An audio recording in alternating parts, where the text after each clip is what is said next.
Saya akan mengingatkan niki gaduh-gaduh bahasa Indonesia bahasa Jawa.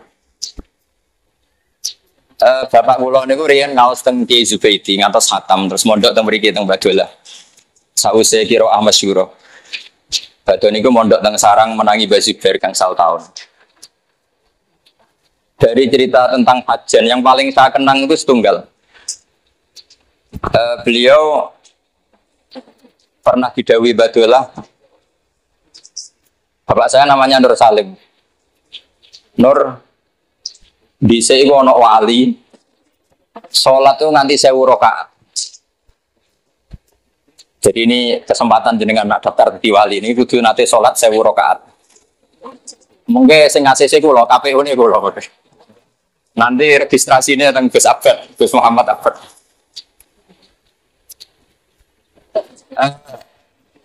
Kula tanglet, kok kiat Pak. Kata Badolah jawab begini. Yo sakjane iku niate mau 2 rakaat. 2 rakaat terus saking syukurnya sama Allah salat lagi karena mensyukuri sudah salat 2 rakaat. Setelah mensyukuri 2 rakaat setelah salam syukur lagi ditambahi 2 rakaat. Syukur lagi tahu-tahu sampai 1000 rakaat. Kalau imut sangat nasihati Bapak itu. Jadi 1000 rakaat dari syukur. Kalau dalam bahasa tahu isek. Nah itu kalau saya ijazahkan ke jenengan itu mesti begini, 1000 rakaat dibagi sekian menit terus disiasati supaya cepat. Akhirnya kayak kasus tarawih di Blitar itu 7 menit selesai. Nah, karena terus pikirannya 20 rakaat dibagi sekian berarti per rakaat sekian menit atau 0, sekian detik selesai dalam berapa? 7 menit. Maka ijazah ini kalau jenengan yang melakukan tetap tidak wali karena inginnya 1000 rakaat. Terus kan disiasati. Mangan sik, ngopi sik, terus cari waktu yang tepat, kemudian sholat. Itu beda dengan wali-wali dulu. Wali-wali dulu itu kalau sudah ibadah sama Allah, karena ini tolnya para wali, termasuk utamanipun Khalil Ahmad Mutamakin. Saya tahu banyak tentang beliau karena saya termasuk orang meyakini versi Mbak Mutamakin itu dzurriyyah dari Tuban. Ini ku Mbak Sari Bejagung. Jadi saya tahu banyak karena bapak saya itu keluarga Mbak Sari. Jadi saya tahu banyak Mbak Mutamakin itu sebelum saya sering ke Kajen. Itu sholatnya orang-orang dulu, itu saking nikmatinya, itu kalau mau ngakhiri itu bingung. Sampai Sayyid Ali Zainal Abidin pernah sholat, kemudian rumahnya terbakar. Sampai saking ekstrimnya itu ada kayu gitu, kayu balok itu jatuh ke beliau. Itu ya tetap asik diteruskan sholat. Ketika ditanya, apa engkau nggak merasakan itu? Kata beliau, saya sibuk menghadap Allah sehingga saya tidak terasa kalau sedang ada kebakar. Sayyidina Umar radhiyallahu anhu itu pernah mengalami satu hal yang terkenal sekali, yaitu beliau ditusuk sama Abu Lulu Al-Majusi. Alat yang dipakai nusuk itu kira-kira ya seperti pedang tapi bermata kayak pancing. Jadi kalau sudah masuk, nariknya susah. Setiap dicoba ditarik itu sakitnya minta ampun. Tapi apa kata Sayyidina Umar? Gampang katanya. Nanti tarik ketika saya sholat. Beliau sholat sudah itu ditarik itu lam yataharrak. Dia tidak gerak sama sekali karena tidak terasa. Jangan kita semua ini sholat cokot nyamuk saja gegernya ada. Jadi untuk daftar wali kayaknya kita masih jauh. Tapi ini pemanasan daftar apa? Wali. Karena saya juga sudah daftar, tapi ya belum tahu ini sudah masuk belum, tidak tahu saya. Tapi kita boleh GR syukuran dulu, menang kalah sementing syukuran dulu. Jadi ini wah nanti semangat ya. Jadi menang kalah syukuran dulu. Kenapa saya cerita bab wali? Nanti insya Allah saya akan membawa 2 tema, yaitu Kitabul Wilayah dan Wilayatul Fikhi. Karena kita tahu kajian dulu, mulai dulu, ya banyak yang ahli fikih, juga banyak yang masyhur bil wilayah. Dan saya termasuk orang yang diuntungkan lewat 2 masyrab besar ini. Yang perlu diketahui begini, sebetulnya wali-wali dulu jadi wali itu tidak harus wiridannya banyak atau ibadahnya banyak, enggak. Tapi karena rasa, Abu Yazid Al-Bustami itu pernah punya murid itu min ahlil ibadah. Dia tidak puasa. Kalau malam mesti jungkung. Setelah melakukan itu 40 tahun, tanya sama Abu Yazid, apa saya sudah wali? Kata Abu Yazid, belum. Kok bisa? Ya? Saya memang belum mengalami kasaf, kata muridnya tadi. Ditanya, kenapa kok begitu? Kalau kamu mau saya ijazahi, nanti setelah itu pasti jadi wali. Terus, ya guru. Padahal ini ngajinya 40 tahun, nggak puasa, nggak pernah qiyamul lail. Setelah dijazahi kata gurunya gini, tapi kamu tidak akan kuat kata. Berapa? 1 saja, tapi kamu tidak akan kuat kata. Ya cobalah guru, nanti saya coba. Terus kata si Abu Yazid gini, lucu ijazahnya. Kamu ke pasar, rambut kamu potong degel ke pasar. Kemudian kamu bawa beberapa makanan, terus perlombakan ke anak-anak kecil. Siapa yang bisa banting kamu dikasih hadiah. Padahal dia kiai besar. Makanya terus si murid tadi bilang, subhanallah. Abu Yazid malah marah. Kau luka subhanallah sirkun. Kamu mengatakan subhanallah itu sirkun. Sirik gitu. Padahal Abu Yazid tidak wahabi. Tapi ini bahasa dulu ya. Terus kata muridnya, kenapa? Li'annaka sabbahta nafsak wa adzamta nafsak. Karena kamu sebetulnya tidak pernah mensucikan Allah, tapi mensucikan diri kamu. Kamu merasa diri kamu itu tidak pantas melakukan itu. Terus kamu pura-pura soleh mengatakan, subhanallah, wa inna ma sabbahta nafsak. Kamu itu memuji diri kamu sendiri. Itu tidak pantas melakukan hal-hal seperti itu.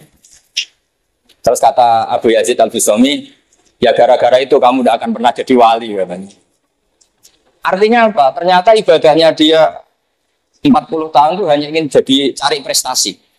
Cari prestasi, ingin jadi wali, ingin jadi orang tokoh. Artinya tidak karena Allah. Makanya ini penting ya. Mungkin ini ilmu yang sudah jarang dibicarakan. Tapi kita akan ngomong terus betapa pentingnya ikhlas.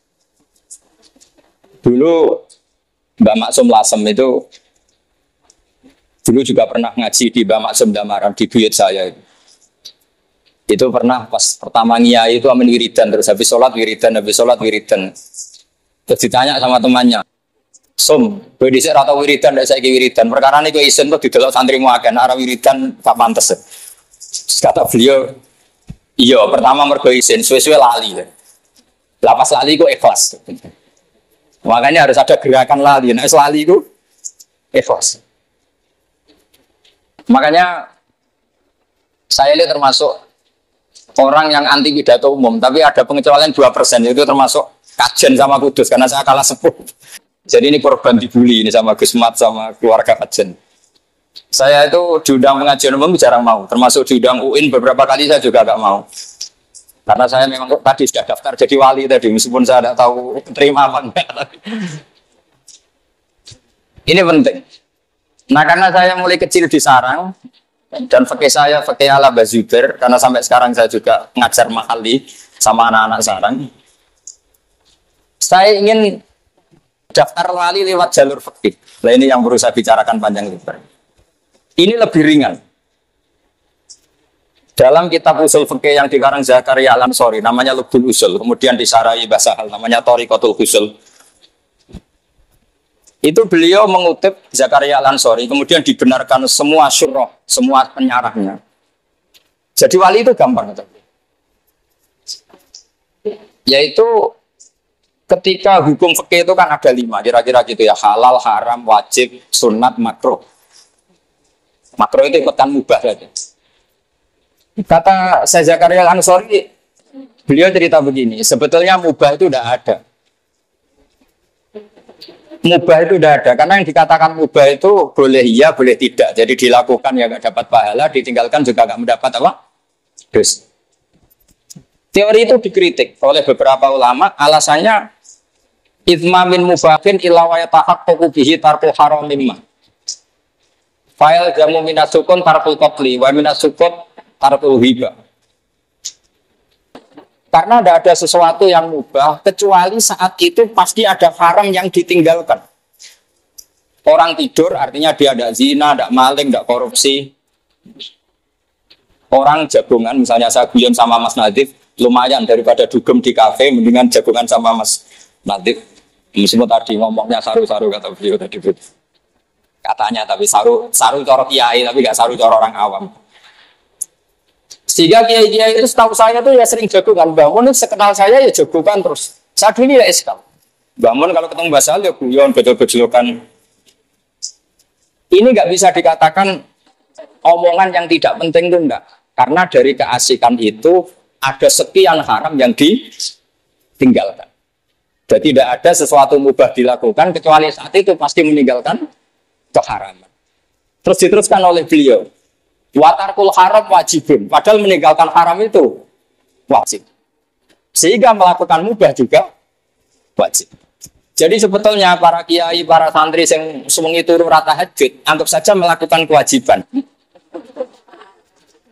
Karena ya tidak ngerasani orang, tidak zina, tidak maling, tidak gosip, tidak bully, tidak wianan maksudnya. Sehingga saya ingin daftar wali yang jalur itu saja. Ya nak waya turu ya turu, nak waya karena niati ninggal barang apa? Tapi teori itu juga dikritik oleh sarah-sarahnya. Sarkun ala sarkin kalau. Masalahnya juga sering melakukan mubah pas itu meninggalkan wajib. Jadi misalnya Mas Nadif rapat ansor di Jakarta, pas istrinya mau melahirkan itu kan melakukan barang mubah, meninggalkan apa? Wajib. Wae bojo blonjo sing lanang jek jagongan mbek kanca alumni. Itu berarti melakukan mubah, meninggalkan wajib. Tapi apapun itu yang menjadi masalah adalah mubah itu bisa berkategori wajib dan bisa berkategori apa? Haram. Tapi itu menjadi satu ilmu. Karena itu menjadi satu ilmu sehingga ada cerita di kitab Al-Fawaid Al-Mustara itu. Abu Yazid Al-Bustami itu saking GR-nya, gede rumongso, pede sekali kalau dia itu wali papan atas. Terus tanya sama Allah, ya Allah, lalu yang setingkat saya itu siapa? Sama Allah ditunjukkan, ini lewat hadis, sama tidak usah tanya, caranya gimana, Wahabi udah zaman kalau tanya gitu. Kata Allah, gitu loh, teman kamu yang tidur itu setingkat kamu makamnya. Abu Yazid protes, kenapa ya Allah? Kowe kakean ibadah iku nganggep aku iku koyo polisi lah. Dadi nek ora ibadah iku kantor rahmatku. Iku ngertiin aku baik-baik saja terus ditinggal turu. Jadi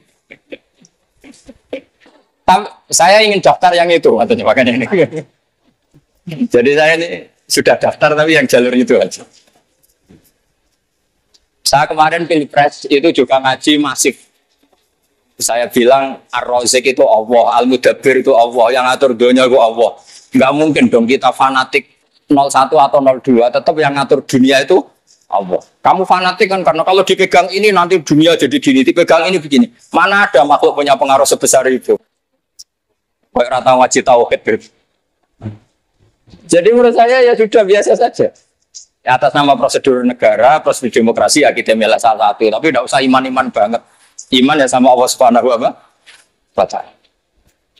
Ini penting saya utarakan, ternyata di dunia wali, saya punya kitab namanya Khilyatul Auliya. Itu kitab kesayangan Imam Ghazali. Dikarang oleh Abu Nu'aim Al-Asfihani. Di situ ada sekian cara jadi wali, mulai jalur yang serius. Ya mungkin jalur serius itu termasuk, saya yakin mimbenihim termasuk Basdullah Salam, Mbak Mahfud, Bahasa. Ada yang jalur yang agak enggak serius, itu mungkin jalur saya. Dan saya daftar di sini aja yang... Itu diantaranya ada cerita gini. Imam Syafi'i itu sebetulnya alimnya itu ketika ngaji Sufyan bin Uyainah. Jadi Imam Syafi'i itu punya guru itu 5 yang terkenal. Itu pertama ngaji sama Muslim bin Khalid Az-Zanji. Terus beliau ngaji sama Sufyan bin Uyainah. Ngaji sama Sufyan As-Sawri. Tapi kenapa yang terkenal itu guru beliau itu hanya Imam siapa? Malik. Setelah ngaji Imam Malik, dia ngaji lagi di Irak sama Muhammad bin Hasan As-Syaibani, muridnya Abu Hanifah. Sufyan bin Uyainah itu termasuk orang yang menceritakan, padahal orangnya khusyuk. Sufyan bin Uyainah itu orangnya khusyuk. Dia pernah cerita, Nabi yang segenerasi, sezaman itu hanya 3. Kita tahu ada Nabi Lot dan Nabi siapa? Ibrahim. Tapi nggak level, karena Nabi Lot itu pernah keponakan sama Nabi Ibrahim. Seangkatan tapi nggak level. Sehingga nggak mungkin lah kalau ijtihadnya imbang itu tidak mungkin. Jadi yang satu muttabi, yang satu muttaba kira-kira. Terus ada Musa dan Harun. Ini Harun juga gak mungkin melawan Musa karena dia jadi nabi itu atas proposalnya Nabi Musa. Sebenarnya Harun itu tidak pakat nabi. Tapi karena Nabi Musa itu alsat, pelat, beliau matur ke pangeran, Gusti saya ini pelat, harus ada jubir. Jadi bukan Mbah Lim yang punya jubir dulu, Nabi Musa juga punya jubir. Rabbis rohli sodri wa sirli amri wahlul uqdatam bilisani yafqahu qawli waj'alni waziram min ahli Haruna akhi. Ada sebagian ayat yang lebih jelas. Wa akhi Harun huwa afsahu minni lisanan fa arsilhu ma yarid ayusaddiquni. Gusti saya ini pelat. Sehingga kalau saya jadi nabi nanti kalau nalkin orang bingung mayitnya kira-kira gitu. Saya pernah didatangi seorang kiai top. Dia pas stroke, pas agak darah tinggi disuruh nalkin. Pertama dia mau menyenangkan sohibul musibah, dia mau. Terus tak, dan jenengan nalkin biung, jenengan pelat kabeh. Mau mayitnya bingung. Sudah pelo terus ikut kalau gue mawon sakit mayitnya. Singkat cerita Nabi Musa dan Harun itu seangkatan, tapi Nabi Musa nggak mungkin dilawan Nabi Harun karena jadinya Nabi Harun itu karena proposal Nabi siapa? Musa. Ya kira-kira kalau Mas Nabi jadi menteri proposalnya Ma'ruf Amin kira-kira gitu. Enggak mau dia. Mau jadi wali aja. Ya, nanti tak daftarkan. Tapi yang lewat Nabi amatir saja ya. Siap amatir. Dulu itu lawan debat saya. Dulu kalau musyawarah fikih, kajian wakilnya dia, wakilnya sarang saya. Karena saya hormat Basal, dia kalau ngomong sekenanya tidak saya bantah. Makanya saya dendam sekarang ini ngomong saya pegang mic. Dulu gaya ada. Karena Mbak Jola terkenal wali, dia mantunya Mbak Nafek terus terkenal kalau mau jadi mantunya Mbak Nafek. Jadi saya keteror ini jadi menantu Mbak saya. Jadi terus ya sudah diam, dia ngomong sekenanya sudah. Nah, sekarang itu saatnya balas dendam. Terus kemudian ada nabi yang seangkatan yang memang kualitasnya sama, kedekatannya sama Allah sama, mazaya wal fadil, al-mazaya wal fadilnya juga sama, yaitu Isa dan Yahya. Nabi Isa kita tahu mulai kecil ya sudah bisa ngendikan wa yukallimun nasa fil mahdi apa? Wakahlah. Nabi Yahya juga kata Allah ya Yahya khudin kita babi kuwah wa atainaul hukma sofia. Tapi apa yang terjadi? Karena seangkatan selevel sama-sama masih muda. Itu kalau Nabi Yahya dan Isa ketemu di salah satu kampung binaan. Itu kalau Nabi Isa tanya gini. Di sini yang rumahnya orang-orang fasik siapa ya? Yang masih narkoba, masih dugem, masih sakau, rumahnya mana ya? Kalau Nabi Yahya tanyanya enggak, di sini yang rumahnya Pak Yahya, yang orang-orang soleh mana ya? Ini yang cerita Sufyan bin Uyainah dalam kitab Hilyatul Auliya atau Baqatul Asfiya. Sehingga saya jamin semua cerita yang ada di Ihya tentang manaqibul akhyar itu Imam Ghazali ngambil dari kitab apa? Hilyatul Auliya. Sekitar 14 juz. Kalau di kitab saya ada 14 juz. Mungkin kalau di Mas Nadif hanya satu karena dia malas beli terus pakai apa itu? Maktab apa? Samilah. Gratis. Yes. Masalah itu menurut saya. Kalau saya enggak kitab betul. Itu akhirnya dibukalah satu dialog. Kata Nabi Yahya, kenapa kamu tanya rumahnya orang-orang buruk? Aina sirorun nas. Kenapa kamu selalu tanya aina sirorun nas? Mana orang-orang buruk itu? Nabi Isa nggak mau jawab, terus tanya. Lah kenapa juga kamu tanya aina khiyarun nas? Di mana rumahnya orang-orang baik? Nabi Yahya jawab, ya enak lah ketemu orang-orang baik, gitu, nyaman, terus barokah. Ya pokoknya enak lah ketemu orang-orang soleh itu enak. Tetap jawabannya Nabi Isa. Ana nabiyun biman zilatit tabib, budawil mardo. Jenenge nabi kayak dokter. Dokter ndinggon golek daerah endemik penyakit. Dokter kok golek wong waras apa-apa. Ya kira-kira seperti itu. Makanya terus di NU banyak kiai jadab ya Pak Ayu gitu kira-kira. Mungkin Mas tadi daftar gak? Jadi itu macam-macam. Makanya di NU itu ono kiai kancanan nang fasek tok ya Pak Ayu, kancanan nang soleh tok ya payu karena memang Nabi dawuh al ulama warasatul anbiya. Dan itu semua teks hadis uniknya tidak ada yang kata-kata al ulama warasati. Enggak ada. Tapi al ulama warasatul anbiya. Sehingga semua watak para nabi dulu itu terwakili oleh ulama-ulamanya Rasulullah Shallallahu Alaihi Wasallam. Sampai sebagian riwayat disebutkan ulama ummati ka'ambiya ibani Israel. Sebagian riwayat karosuli bani Israel. Kita tahu ketika Asra Badrin, tawanan perang Badar, Rasulullah tanya, ini diapakan? Kata Abu Bakar, hum asyiratuka, itu keluarga kamu ya Rasulullah. Maafkan saja. Kalau terpaksa ya ambil fidah. Ambil tebusan. Jangan bunuh, mereka keluarga kamu ya Rasulullah. Ketika tanya Umar, ini diapakan? Itu kan orang-orang yang ingin membunuh kamu, ingin mengusir kamu. Sekarang ketangkep ya bunuh. Kok repot, kata Umar. Apa kata Rasulullah? Masaluka ya Abu Bakrin ka masali Ibrahim itqala faman tabi'ani fa innahu minni wa man asani fa innaka ghafurur rahim. Wa masaluka ya Umar ka masalin Nuh itqala rabbi la tazar alal ardi minal kafirina ya. Nah, saya nggak tahu yang Mas Nadim itu kayak Nabi siapa, itu saya belum tahu. Khidir ya? Apa Nabi Daniel? Jadi ini penting saya ceritakan supaya mana hijud dakwah. Nabi yang jadi raja juga banyak, Nabi Dawud, Nabi Sulaiman. Jadi kalau ada kiai jadi wakil presiden ya ada aneh gitu. Ya biasa saja gitu. Nabi yang nggak suka uang, yang nggak ulama yang nggak suka uang juga nggak punya uang dulu ya. Banyak. Terus yang nggak jelas, ya nggak kaya, nggak miskin ya. Yang istrinya banyak ya. Gak diteruskan, sensitif itu wilayahnya. Tapi yang penting saya utarakan di sini adalah khazanah ini tidak boleh hilang. Sehingga ketika Nabi Isa bilang ana nabiyun biman zilatit tabib uda wil mardo. Kita tahu zaman kita ngaji mardo itu jamaknya marid. Karena masyhur itu kan fa'la liwasfin qatilin wazamin, jadi maridin mardo halikin halka. Sehingga itu jadi manhaj besar. Saya punya kitab namanya Hayatus Sahabah. Di situ hanya ada cerita justru saat Nabi membina orang-orang fasik. Termasuk ini cerita di Hayatus Sahabah. Nabi pernah duduk di depan itu.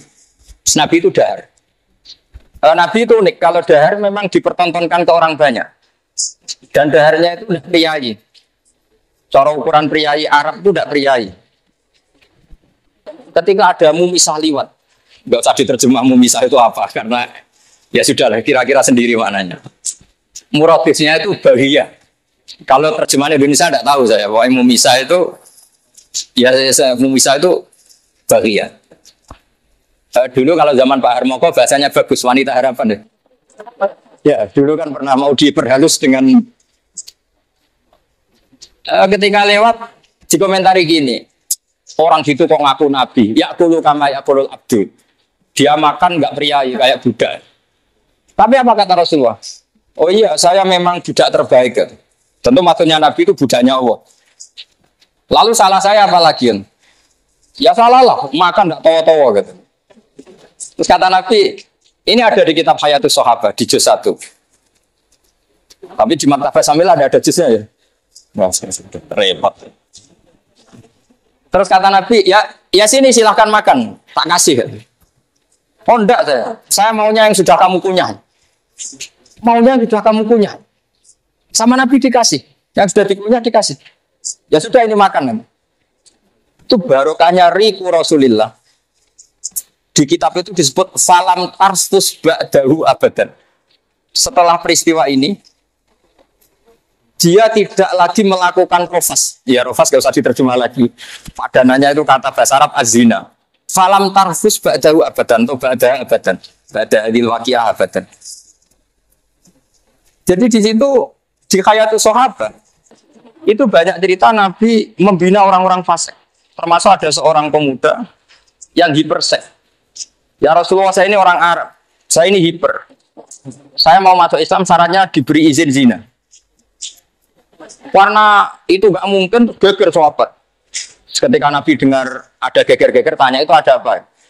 Itu ada pemuda mau masuk Islam tapi ya tak zinu fi zina. Dia harus dibolehkan zina. Makanya kita cegah untuk ketemu jenengan ya Rasulullah. Tapi kata Nabi, udnuh. pakai hak sakta. Sudah nggak apa-apa suruh sini kan. Apa yang dilakukan Nabi itu luar biasa. Nabi pertama tanya gini, kamu pemuda yang yastazinu fi zina? Iya ya Rasulullah. Nabi itu bisa mencuci otak sampai seperti ini. Atau hibbuhu li ummik. Kowe seneng nak mbokmu didemeni wong-wong. Oh tak baca Gusti ana sing demeni mbok kula. Karena kelebihannya preman itu kan biasanya itu harga dirinya tinggi. Kowe seneng nak anakmu dadi demenane wong. Wah ya ndak seneng ya Rasulullah. Atau hibbuhu li ummik, atau hibbuhu li bintik, atau hibbuhu li ammatik, atau hibbuhu li kholatik. Sama Nabi dibully. Kamu bisa bayangkan ibu kamu di sini orang? Ya tidak bisa ya Rasul. Anak kamu, putri kamu tidak bisa. Bule kamu, bude kamu tidak bisa ya Rasul. Sampai dikejar gitu sama Rasulullah, ditatar begitu. Terus bilang gini, ya Rasulullah, tidak ada sesuatu yang saya benci kayak zina. Benar-benar biadab memang zina. Itu hebatnya Rasulullah. Jadi kalau dicek itu ringan. Dulu ketika Nabi pertama datang di Medina, itu orang Madinah itu absasun nasi kailan. Orang yang paling nggak jujur ketika jual beli. Tapi ketika Nabi datang, kemudian Nabi bikin satu logika fikih yang luar biasa. Yaitu dulu orang Madinah diantaranya itu kalau mau menjual kurma ya, kalau di Indonesia mungkin gajangan itu pelem, masih pentil sudah dijual, misalnya 2 juta. Padahal pentil tadi kan belum ada nilainya, sehingga di fikih nggak boleh jual qabla budui solahiyah, sebelum kelihatan jadi apa? Gajangan ya. Terus ketika Nabi, loh, kok sudah kamu jual apa? Kata Nabi. Ya jual pelem ya Rasulullah 2 juta. Lah yang dipohon itu apa ya? Pentil. Masa pentil 2 juta? Tapi nanti kan jadi pelem ya Rasulullah. Nanti kan jadi mangga ya Rasulullah. Nabi membuat satu makalah yang luar biasa. Kata Nabi, Aro'aita in mana Allahu as-samra fabima yastaqilu ahadukum mala akhi. Umpama nanti ini enggak jadi sampai mangga, enggak jadi sampai pelem. Lalu uang 2 juta itu atas nama apa? Kamu ngambil uang 2 juta itu atas nama apa? Katanya atas nama pelem, kan enggak jadi pelem karena kena angin. Iya ya Rasulullah, ternyata kita zalim. Semenjak itu orang Medina enggak ada yang seperti itu. Makanya di antara syarat seorang jadi nabi itu harus fatonah, punya kemampuan argumentatif. Nah, ini yang saya ngaji di mana-mana bilang, biasanya problemnya orang soleh itu kan nggak cerdas. Dulu nabi ya soleh ya cerdas, sehingga nabi itu nggak pernah kalah debat, meskipun sama orang Yahudi. Dulu yang namanya Imam Syafi'i, Imam Ahmad, ulama-ulama dulu itu nggak ada yang pernah kalah debat. Dan menangnya ini bukan menang agul-agulan, memang menjadikan orang itu insaf. Saya punya sekian cerita gitu. Imam Syafi'i dulu tuh ya pinter-pinter amat, yang namanya masih amatir. Itu dulu namanya kaya itu mangkelnya bukan main, karena harta itu halal wa hisab wa haramuha itu. Sehingga dia pengagum kiai miskin. Seneng wae jenenge melarat tuh seneng. Marhaban orang yang bebas hisab. Kalau kita kan melarat asli bukan pilihan. Jadi melarat itu ada yang diinginkan karena takut hisab, ada yang asli. Saya tidak tahu yang kena hisab itu yang asli apa yang enggak tahu saya. Singkat cerita, Sufyan As-Tsauri itu kiainya miskin. Sufyan bin Hajjam ketika ngaji di Imam Malik itu babutnya itu kalau diinjak itu mata kakinya tidak kelihatan saking empuknya babutnya Imam. Terus kalau ngaji dia di kursi tinggi, gaya lah pokoknya Imam Malik. Imam Syafi'i mulai mikir, ini wong alim dunyane akeh. Terus murid dulu itu lucu. Jadi kalau habis ngaji bilang gini, Pak Guru, sudah cukup ini. Sudah kamu sudah alim. Masih ada yang alim kayak jenengan. Oh, no, tapi mati dari Imam Malik. Siapa? Abu Hanifah. Lalu saya gimana? Kamu temui muridnya yang alimnya setingkat Abu Hanifah. Namanya Muhammad bin Hasan Asy-Syaibani. Lalu saya berangkat kapan? Besok kata Imam Malik. Diajak digandeng ke mana itu makamnya Nabi itu yang dekat makam sahabat itu ke Baqi. Dulu Baqi itu pasar rental. Dulu ya ada rental tapi rental onta. Imam Malik umumkan, mana kafilah yang mau ke Irak? Mau saya sewa? Saya Imam Malik. Itu dikasih uang sama Imam Malik. Dikasih uang, dikasih bekal. Terus saya, kata Imam Syafi'i, hamalani sulrotan fi hadananir. Pernah saya hitung sekitar hampir 50 juta lebih. Karena 1 dinar itu kan 4 gram ya. 1 dinar 4,25 gram. Itu artinya kalau 10 dinar saja sama dengan 40 apa? Gram. Padahal di Songono itu sekitar 50 gram, 50 dinar. Banyak lah pokoknya. Imam Syafi'i mulai mikir, Kiai melarat tak idola ora tau nyangoni, Kiai Sugar apa dia cocok sama nyangoni. Itu mulai rubah deh. Tapi yang ngaji di sini tidak usah begitu.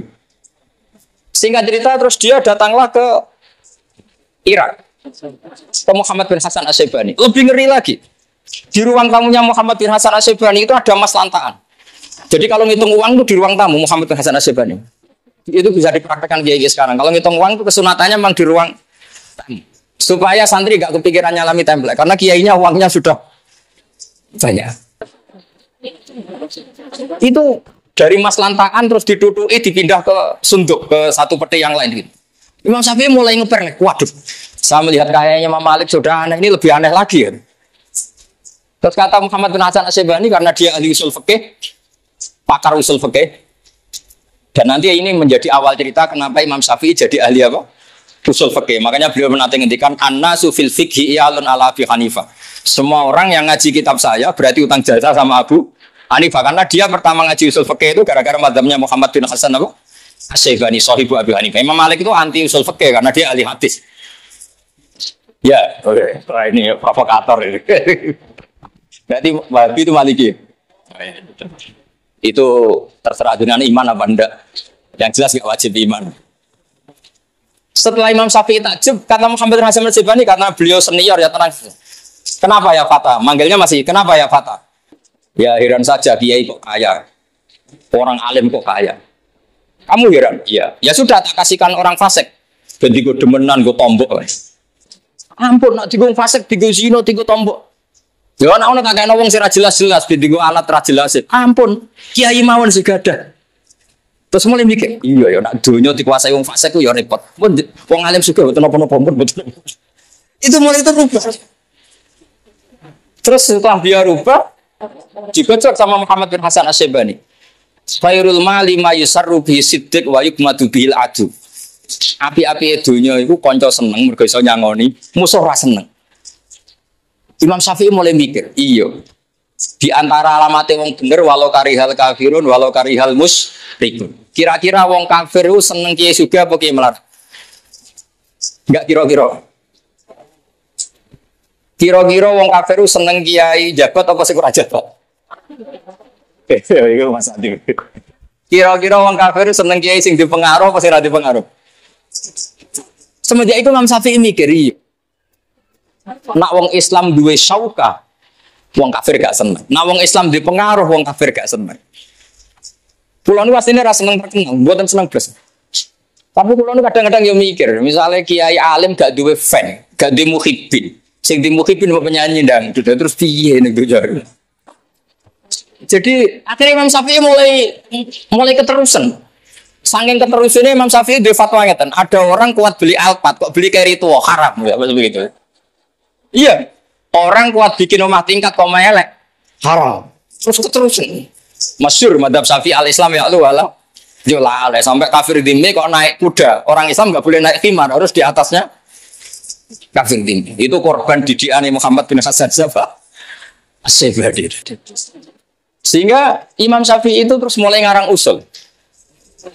Ngarang kitab usul. Saya punya kitab pertama yang dikarang Imam Syafi'i namanya Ar-Risalah. Saya punya kitab Al-Um. Semenjak itu Imam Syafi'i itu jadi Al-Usuli. Kemudian keahlian beliau diwarisi Imam Ghazali. Setelah itu jauh, beliau ngarang Al-Mustaswa. Terus di Raza Karel Ansori dikaranglah kitab Lubul Usul. Itu diantara yang disarai bahasa ahli Thoriqatul Usul ini. Disarai Mbak Mahfud Nailul Makmul tadi. Terus era macam-macam. Sampai sekarang kalau di Mesir siapa? Wah, yang ahli siapa? Khalaqoh. Yang ahli usul fikih Wahbah Zuhairi siapa itu? Wahab Khalaq siapa? Iya. Zahra Abu Zahra dan sebagainya. Nah, makanya di Matola ini luar biasa menurut saya. Didikan wali ya jalan karena wali itu penting. Karena kalau tidak ada wali terlalu usuli, orang liberal itu ya korban apa? Usuli. Tapi orang tidak bisa usul fikih udah digobloknya ora karu-karuan. Sehingga ada cerita santri sering naboi bojone. Naboi itu memukul pakai tangan. Itu bahasa Jawa apa? Naboi. Secara definisi naboi itu mukul pakai tangan. Istrinya lapor sama Pak Yai, alumni jenengan itu sama saya, sering naboi saya. Terus dipanggil, alumni, kamu jangan pernah naboi istri kamu. Selang sekian bulan istrinya lapor, sekarang nyadui Pak Kiai. Karena santrinya nggak ngerti usul fikih, yang diharamkan guru saya kan naboi. Kalau nyadui kan enggak. Ini korban nas, so. Itu Wahabi ya, nanti korban apa? Tekstual itu, tekstual. Tanpa ada ilmu usul fikih itu tidak bisa. Makanya harus dirunut. Naboi, illatul hukmi itu apa? Idza. Oh, nak idza berarti yuqasu alaihi nyadui, ngidoni.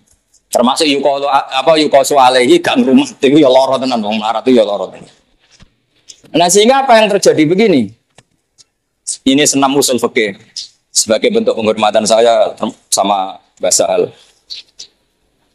Ini ada seorang Arabi datang ke Rasulullah, ya Rasulullah ahlaktu. Qala wa ma ahlakaka qal waqtu imraati fi nahari Ramadan. Kata Nabi, ya sudah tik rokobatan, wah saya tidak mampu. Sum syahra ini mutatabian, saya tidak mampu. Ya atim sitina miskinan macam-macam.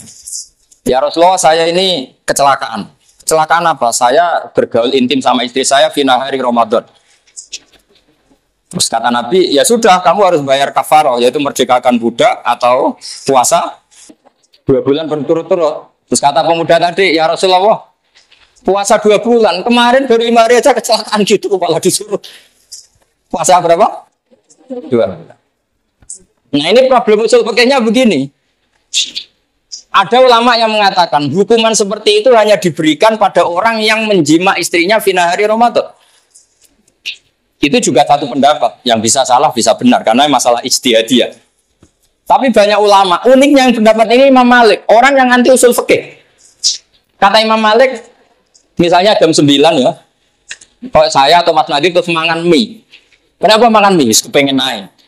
Itu cara Imam Malik hukumannya sama dengan jima istrinya fi nahari Ramadan karena sama-sama hakku hurmati Ramadan min ghairi udhrin syar'iyyin. Karena sama-sama melecehkan Ramadan tanpa udzur syar'i. Sehingga lo jima itu tidak zina loh, perlu dicatat. Jima istrinya itu zina apa enggak kan? Berarti statusnya apa? Mubah wong. Kalau ngumpuli istri statusnya mubah kena hukuman, berarti makan mie atau makan sate juga kena hukuman. Nah, ini kangkang itu kadang-kadang itu terus enak dewe mau pak mentang-mentang nyawure mau apa? Sedino. Itu salah besar, itu bahaya itu. Cara madzhab Maliki. Alhamdulillah kita madzhab Syafi'i.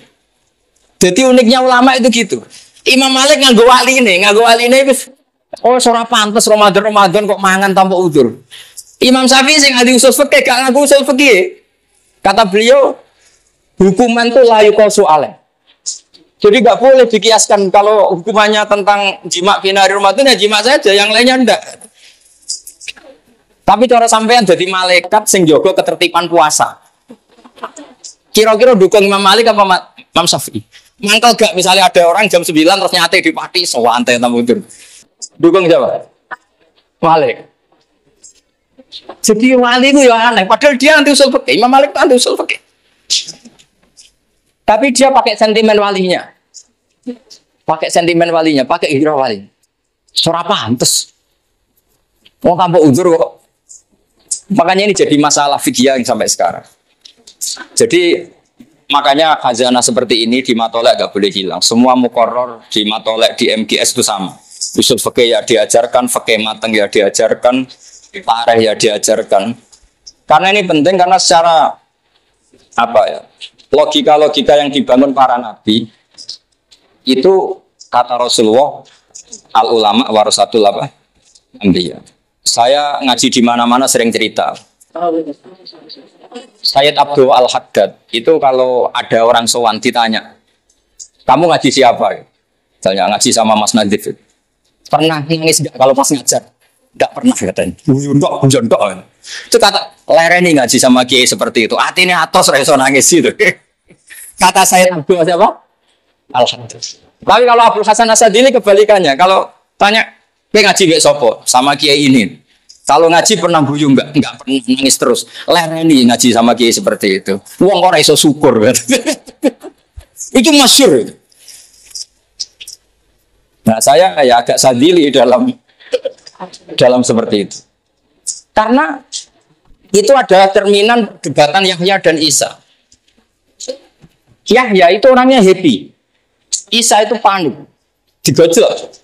Mali aroka abisan ka annaka taqnatu min rahmatillah. Wong kamen merengut wae koyo wong putus asa saka rahmate Allah. Nabi Isa balik gojlok. Mali aroka aminan ka annaka ta'manu min makrillah katanya. Jadi dua gojlokan besar ini tercermin di perilaku para apa? Kiai. Kita punya khazanah kiai kayak Mbak Arwani, kayak Mbak Dola, kayak Mbak Sahal. Asal alim deh syaratnya ya. Enggak apa-apa nanti diteruskan kita punya khazanah Gus Nadim, enggak apa-apa diteruskan asal sampean ikhlas. Kalau tidak ikhlas ya selama ini kan demokrasi. Karena memang seperti itu. Wa annahu wa absaka wa abka. Orang bisa tertawa ya karena kehendak Allah, orang bisa nangis ya karena kehendak Allah. Tentu para wali ini yang tahu mana guyu sing diridani Allah, mana nangis sing diridani Allah. Jangan sampai terjadi ad-dohku fi mahalil buka, al-buka fi mahalil dohki. Karena ini pelecehan terhadap ta'zim haibatu jalalillah. Sehingga banyak orang jadi wali itu ya karena cerianya. Bapak saya itu nggak pernah nggak guyon. Guru saya Mbah Mun ya nggak pernah ada guyon. Pernah tak tanya, Pak kok sering guyon? Aku izin ambek pangeran. Sawangane ning bumi ini gak pati ikhlas. Lho nggih misalnya sampean punya tamu merengut kan kurang apane kan gitu kira-kira. Ono gaman di kiai merengut kurang sowanane tapi kan terjadi repot gitu. Tapi nak guyon terus ngitung duit di ruang tamu apalagi duit politik kan tumpuan deh. Oh itu santri ini sampai salam template saya ketemu yang mutarot dit tak kekno ta ora. Kan jadi mantep serau usah kiai ku duwe akeh. Lah itu madzhab siapa? Muhammad bin Hasan Asy-Syaibani. Itu bisa ditiru.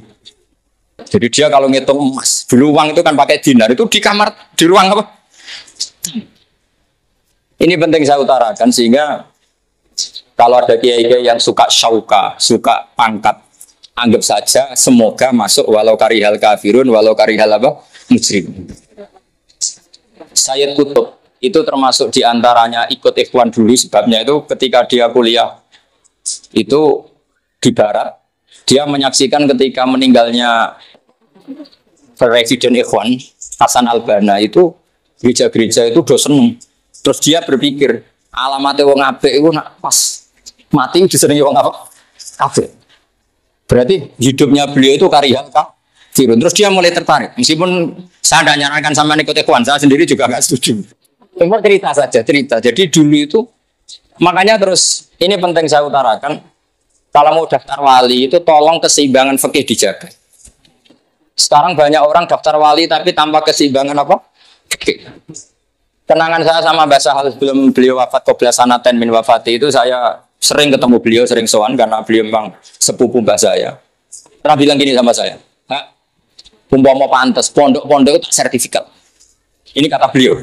Kok sakit mbak? Ya, angger pondok-pondok sing ini gondrong ra iso ngaji jare diulang kali Jogo iku yo NU. Terkenal wali sing mulang langsung kali Jogo duwe unta kusuma iso NU. Engko kadang yo rapati salat iku afiliasine NU. Ape sertifikat angger gak mulang takrib ora kiai kata beliau gitu. Aku bilang gini loh, jenengan kan Rais Am kan tinggal bikin pelaturan. Aku kiai ra pantes kata beliau gitu. Artinya gini, resiko tradisi NU itu kan macam-macam. Kata Mbak Mun gini, kalau kata Mbak Mun lebih ekstrim lagi. Wali ku ora iso ngaji ora, wali ngono-ngono iku ora iso ngaji. Dadi nak bodoni konangan. Ini kata Mbak Mun. Kok saged ya? Lah iya. Jumatan ning Indonesia setengah siji ditakoki, "Mbah kok ora Jumatan?" Aku wis Jumatan ning Mekah. Kata wis Jumatan ning Mekah. Lah setengah siji ning Mekah cek setengah 10.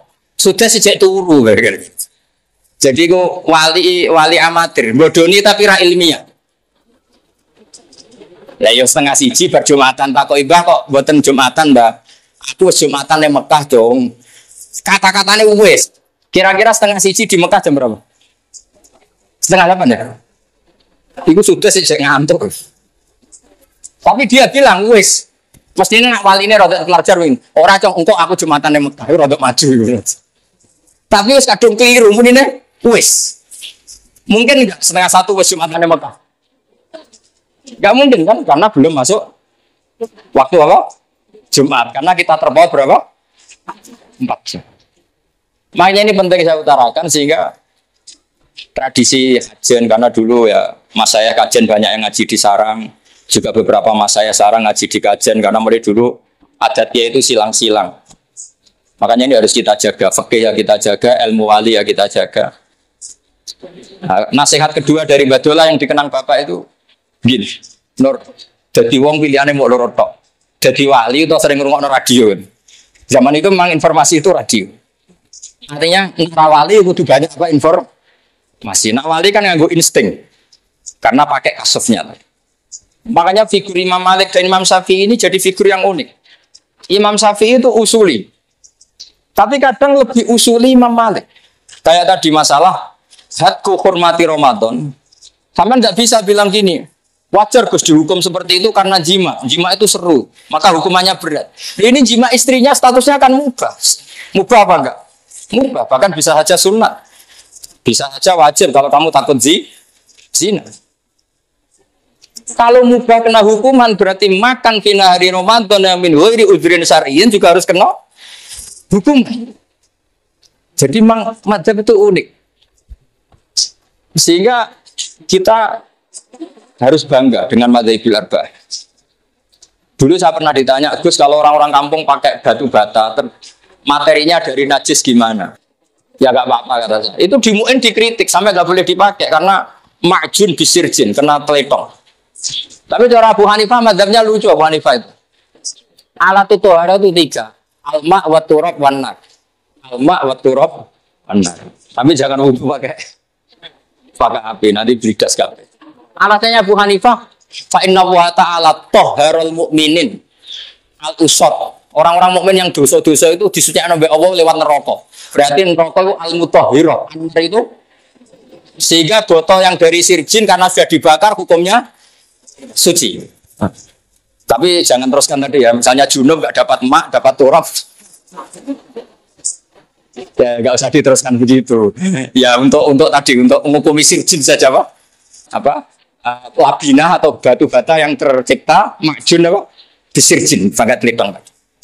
Jadi mazhabil arba'ah ini khazanah. Lagi-lagi setelah diteliti itu juga mirip-mirip apa yang dialami para nabi dulu. Makanya ulama warasatul anbiya. Jadi nabi-nabi dulu itu terwakili oleh akwalnya para ulamanya Rasulullah Shallallahu Alaihi Wasallam. Bahkan termasuk min karomatil Ghazali adalah cerita ini ada di kitab Ithaf. Ada ulama besar itu mimpi Rasulullah ketemu Nabi Musa, ya hanya dengan Nabi Musa. Terus Rasulullah dengan gini, ulama umati keambia Bani Israel. Ulama umatku itu levelnya kayak nabi-nabi Bani Israel. Tentu Nabi Musa nggak terima, masa iya? Yang benar aja ulama kok disamakan apa? Ambia. Saya tidak tahu ulama yang MUI apa yang Edo tidak tahu. Pokoknya ulama apa? Ulama yang bisa baca Wahab, MU'in.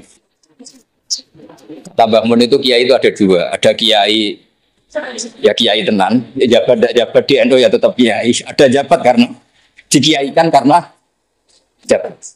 Singkat cerita terus yang benar, iya kata Rasulullah. Dipanggillah Imam Ghazali. Kalau kamu nggak percaya tak beri contoh satu. Ini Manaqibul Ghazali. Dipanggil Imam Ghazali. Ini. Nabi Musa kenalan. Kamu siapa namanya? Imam Ghazali aneh jamnya. Ana Muhammad bin Muhammad Al Ghazali Atusi Asyafi. Namanya beliau kan Muhammadnya 3. Ana Muhammad bin Muhammad Al Ghazali Atusi Asyafi. Saya Muhammad bin Muhammad Al Ghazali Asyafi Atusi. Terus kata Musa, kecangkeman ya. Ditakoi jenenge panjang kan. Tapi kata Imam Ghazali, ya mendingan saya lah ditakoi jenengan makhluk, jawabnya saya panjang. Lebih parah lagi jenengan. Kenapa? Sing takok pangeran kok jawabnya kepanjangan. Apa itu? Wa ma tilka biyaminika ya Musa. Sing mbok gawa tangan-tangan niku apa? Qala ya aso ya atawakkau 'alaiha wa husyu bi ala ghanami wa liya fiha ma'rifu ukhra. Niku ora sopan. Wong sing takok ya alam sirra wa akhfa kok jawabnya kepanjangan. Terus kata Nabi Musa, oke ya Rasulullah ya, ngono lah. Iya, pancen ulama pinter kira-kira gitu. Karena tadi jawab Imam Ghazali, ana Muhammad bin Muhammad Al Ghazali Atusi Syafi'i Mas. Kita kok izin kok jawab kepanjangan. Ya lumayan kula timbang jenengan. Kok iso ya? Ketika Allah tanya jenengan, wa ma tilka biyaminika? Ya Musa harusnya kan jawab tongkat Gusti. Tapi jawabnya kan qala Ya soya atawakkau 'alaiha wa ahusyu biha ala ghanami wa liya fiha ma'aribu. Semenjak itu Nabi Musa SOP lah. Yang lebih unik dari itu adalah Imam Nawawi itu delalah namanya itu Yahya. Syarafuddin Yahya. Digelari Abu Zakaria. Itu delalah ya ulama mulai cilik alim ya delalah rabi. Bukan karena gak payu, memang ditakdir gak rabi. Artinya mirip Nabi Yahya. Nabi Yahya itu kan ya alim mulai cilik diboten. Umurnya genom kapundut, Imam Nawawi genom kapundut. Imam Nawawi kapundut 44. Makanya sedekah Rasulullah ketika ngendikan al ulama warasatul. Ini penting saya utarakan. Kemudian mungkin ini saya tidak bisa lama-lama selain sungkan ya, kodi ilmu nentek macam-macam ya. Yang jelas kalau yang biasa aja sambutan lama-lama itu. Yang terakhir mungkin saya mau cerita tentang metode tafsir karena ini ilmu yang saya tekuni. Saya mohon alumni-alumni di Matolek jangan bosan mengikuti manhajut tafsir. Karena kalau kita tidak nekuni, nanti orang lain yang ngambil. Di antara saya 2 April kemarin ketemu Pak Qureshi, beliau termasuk keluhannya banyak orang nafsirkan Quran padahal tidak ahlinya, maka Pak Bah harus mau tampil. Padahal saya termasuk orang yang suka humul, suka uzlah. Begini misalnya, ini metode yang mungkin gampang. Paling gampang menafsirkan Quran selain pakai perangkat tafsir Jalalain, tafsir Munir dan beberapa tafsir sing mujawan kayak Tobari, kayak Qurtubi. Pakailah tafsir ala wali. Wali itu kalau nafsiri Quran itu unik Mas Radul. Jadi kalau saya kan mulai kecil ya belajar, tapi pakai tafsir formal. Kalau wali itu lucu, kalau nafsirkan ayat itu lucu. Jadi misalnya gini. Misalnya innama amwalukum wa auladukum fitnah gitu misalnya. Hartamu dan anak-anak kamu itu fitnah. Terus nangis. Nangis ya Allah nastaziduhu minna. Wong fitnah kok tak tambahi. Artinya nangis itu wong donya aku fitnah kok aku nambahi donya terus. Berarti nambahi fitnah. Terus ada wali yang lain lagi marat. Maca ayat wa anfiqu mimma razaqnakum nangis dia. Ya Allah cek melarati aku jenengan perintah anfiqu kula kok infaku kira-kira gitu. Jadi wali itu lucu. Jadi kalau dia baca Quran itu unik. Makanya kata Imam Ghazali, "Fakan min mu'allifin tafasira katsira mujalladatin la yafhamul Quran mislama fahimahu ahlu." Banyak pengarang tafsir berjilid-jilid tapi tidak bisa memahami Quran kayak mahamnya wali. Wali itu unik. Abu Yazid Al-Bustami itu ketika muridnya baca wasiqal ladzina taqaw rabbahum lal jannati zumara. Nangis. Orang-orang baik itu digiring menuju surga. Dia nangis, nangis. Muridnya kan iskal, ini cerita surga kok dia nangis. Kata beliau, wah qaibah wa khasrota, celaka betul orang itu. Ketika muridnya tanya, lho Mbah, niku tentang wong digiring ke swarga kok jenengan nangis. Lho nang ndi wae kok nganti digiring, keluyuran nang ndi wae kok nganti digiring. Makanya kalau di kitab hikam itu ajiba rabbuka min qaumin yusaquna idal jannah bis salasin. Wong dijak apik kok ngenteni disalasil apa? Makanya nggak usah diterjemah, ini kan alim semua sudah gitu aja. Jadi kalau saya terjemah terus ini tahkir ya, makanya ini sering bahasa Arab saya. Terus muridnya yang ada orang ngajar takok. Lalu jenengan tembudi. Lo pasti kok aku sejar pangeran, jadi rame lo dikirim-kirim itu. Terus dia baca innal muttaqina fi jannati wa nar fi maq'ati sidqin inda malikim muqtadir. Aku masih ngejejer dikirim keluyuran ning diwae kok nganti. Wali itu lucu. Dia enggak ngerti. Abu Yazid aku yakin lah tau ngaji etkom tangan. Pemenang ngaji kitab takbir. Pemenang ngaji ning Solo kan ana tau kira-kira sudah kira-kira. Suara tau ngaji gitu balik. Ya ora tau kursus ya. Tapi jauhnya salin. Sehingga kitab hikam itu menafsirkan Quran nganggo jalur wali. Kita tahu hikam itu muridnya Abdul Abbas Al-Mursi, muridnya Abu Yazid apa? Abu Stok. Itu kalau nafsirkan Quran itu unik. Dan kita harus mendengar. Misalnya ketika Abdul Hasan Asyadzili itu kalau ada orang habis sholat kok ngeluh. Sholatku ditompo ta ora, aku marah. Marah besar. Kowe iku ditegir sujud wis apik. Sujud kok getun. Bocah kok elek ngono kira-kira gitu. Artinya meskipun sholat kita tidak diterima, kita kan kudira sajidan. Kita ditakdir sujud. Itu prestasi yang luar biasa. Kita pernah ditakdir sujud. Kowe kepengen ditompo ta ora itu fadun nafsi. Padumu nak ditompo tembus swarga ngloni widadari kan gitu kira-kira gitu. Jadi gayanya kepengen ditompo tapi orientasinya sebetulnya widadari. Makanya saya tuh gak pernah ngeluh habis sholat. Gue ditompo borak keren bersujud gitu saja. Ya itu mazhabnya Abu Hasan siapa? Asy'ari masyhur itu. Sampai beliau ngendikan masyhur tuh, qalilul amali ma'a syuhudil minnah minallah khairun min kasiril amali ma'a ru'yatit taksir. Amal sithik lah tapi yakin pemberian Allah luwih apik timbang amal akeh, tapi ngerti nak taksir. Tangan-tangannya bener Abu Hasan Asy'ari coba. Enggak semua orang loh diberi rezeki Allah pernah sujud, pernah poso, pernah sholat, meskipun buat ditompo pengiran borat, tapi kan keren. Cara ketemu pengiran sebenarnya ini dunia tahu sujud, nate lah Gusti. Tapi rata tompo pun buatin tompo lah, penting nate sujud biar jenengan.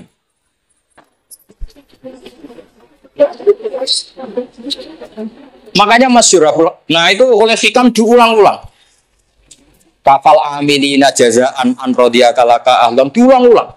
Cukup kamu sebagai orang pernah sholat, pernah saum, yang penting ke ditakdir nglakoni. Iki rasa bakas ditompo ta ora. Ditakdir pernah melakukan itu satu hal yang luar biasa. Kok ndak keren gimana? Kita pernah ngaji Wahab, ngaji Jalalain, khatam Matolek, keren. Jadi kita orang sangat penting.